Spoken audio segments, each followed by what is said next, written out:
Yo. So, as you can see, my avatar today is quite different than how it usually is. And there is a reason for this, right? Don't worry, I'm not doing things without any reason. There is a very, very strong reason behind this. The reason is if I was to ask a question and say, who am I would probably define it as, a small kid in school who's asked the same question. So the kid in me would say, "Oh, I'm a boy. My name is so and so. I'm from this country. I have an older or a younger sibling.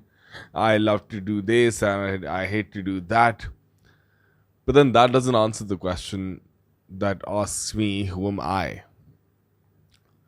We borrow identities from everywhere around us, and we think that we are the culmination of all those identities put together.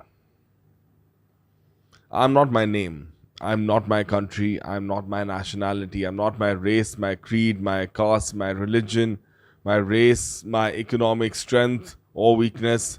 I'm none of these. But sadly, these are the layers that the world has put on us and defined us. And we have been so busy trying to tell the world who we are using these definitions that we never ever got time to actually ask the question within ourselves as to who I truly am. I'll give you an example. If you keep peeling off a layer of an onion, layer after layer after layer, what remains? That's what we are. We're just layers.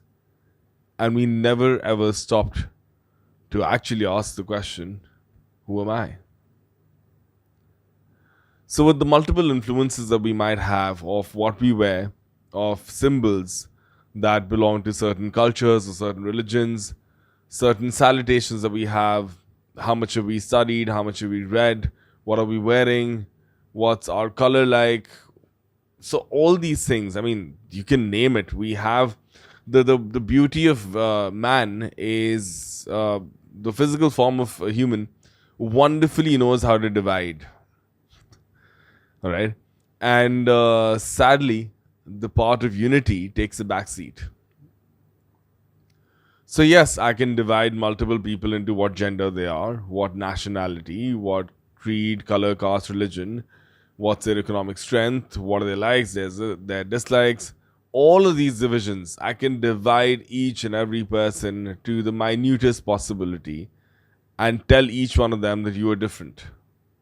Of course, we are. We are different personalities. We're different form of. We're a different combination of definitions that we borrowed. A different combination of identities. Of course. But here's the fun part. We're also one.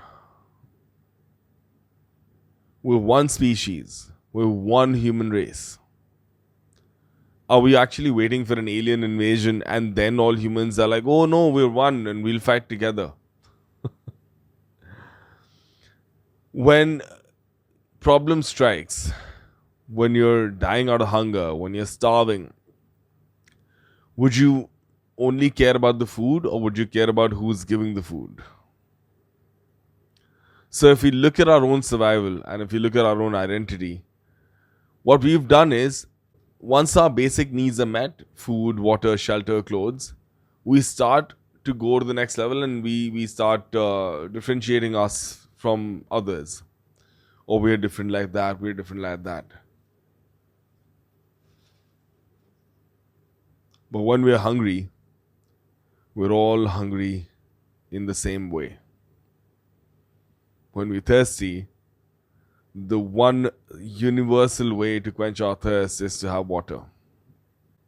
And the bigger problem is that we all are so busy in dividing ourselves that uniting ourselves has never been on the cards. The bigger concern is if I'm not my name, if I'm not my nationality, if I'm not my relationship, if I'm not what I like, what I dislike, if I'm not what I eat, if I'm not what I drink, if I'm not what I wear, if I'm not what I say, who am I? So either I am an absolute nothing And if I'm an absolute nothing, then I'm a part of the whole cosmos, then I can say that I'm everything. That's a very, very deep philosophical, spiritual realm to go into. Uh, but the intent is not for me to answer this question. The intent for this video is for you to ask this question to yourself. If you were not to fight or divide the human race with all these particular categories, right? Your gender, your caste, creed, color, religion, race, nationality, your income, what you wear, your skin color. I'm just going to repeat more things because when it comes to division, we can keep going on and on and on, and we can keep dividing ourselves to the cellular level if possible. But at the end of the day, are we not all a part of the same cosmos? How can one drop of an ocean be different from another? So while we have all these questions to answer, my question to you again would be, who am I? Try to answer this question without borrowing an identity that the world has given you. Think about it.